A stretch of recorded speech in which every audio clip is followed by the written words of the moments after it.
Ama senin zatın gitten ya. Çal gelme gizdirimse.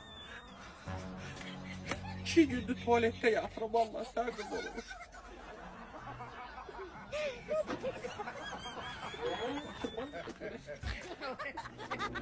Ay Mata! Az orada neye gücenirsen? Sen de karnından çıksan. Senin zatın gitten yatsın. Ay görün sen ölende su tapılmasın. Ay yazık böyle ama. 2 gündür TikTok'a giremiyorum ve gücenmekten.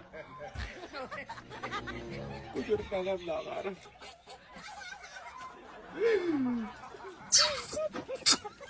Nana?